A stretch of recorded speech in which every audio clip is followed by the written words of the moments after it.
Le changement, quand il est imposé, ça crée de la résistance.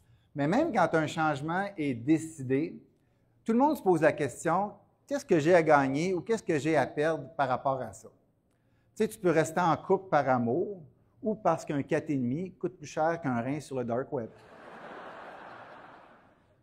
Ensuite, la motivation, c'est-à-dire que les gens vont dire, ben tu sais, ça ne me tente pas de faire ce changement-là, j'aimerais ça être fumé, mais c'est trop difficile, j'abandonne. Fait que là, on peut travailler au niveau d'une motivation plus rationnelle, donner des statistiques comme on avait dans cette campagne anti-tabac-là, ou on peut travailler aussi sur la motivation émotionnelle, genre, tu vas ressembler à ça à ta fête. Là, donc, c'est important que les gens comprennent que ce changement-là va les aider à développer leurs compétences. C'est une opportunité pour développer leurs compétences.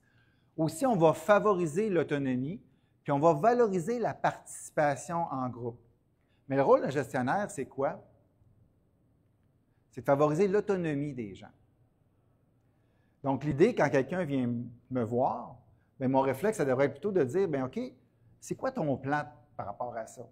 C'est quoi les options qui sont possibles? Comment tu vas gérer ça? Qu'est-ce que je peux faire ou arrêter de faire pour t'aider? Et finalement, si on prend des gens complètement incompétents, qu'on les met ensemble et qu'on leur donne pleine d'autonomie, ça nous donne quoi? La présidence américaine.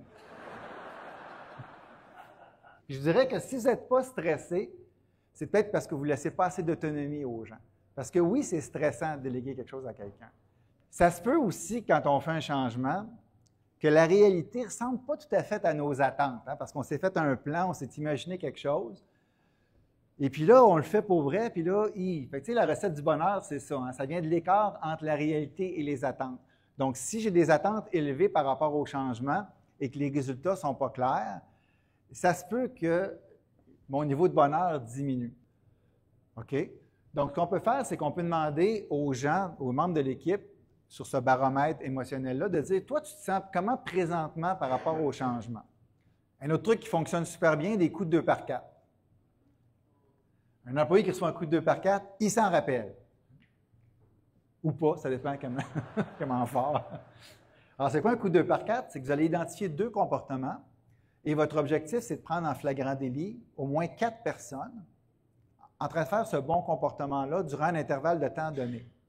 Je vous ramène au début des années 2000, la belle époque où il fallait s'installer devant sa TV le samedi à minuit pour regarder Bleu Nuit.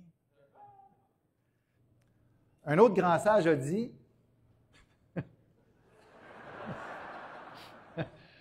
c'est pas ce que l'on fait ou ce que l'on sait qui compte, mais plutôt ce qu'on devient lorsqu'on fait ce qu'on sait.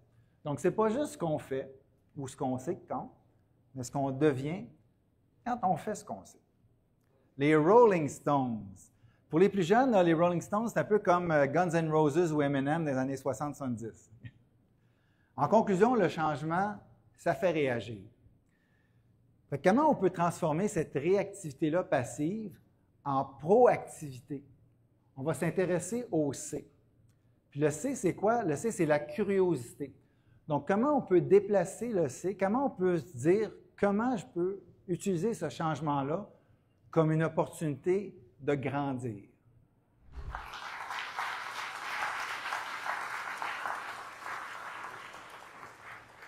Concret, interactif, humoristique, c'est les 3 mots qui définissent la plupart de mes conférences. En fait, les participants, ils vont repartir de la présentation avec des idées pratico-pratiques qu'ils vont pouvoir mettre en application rapidement.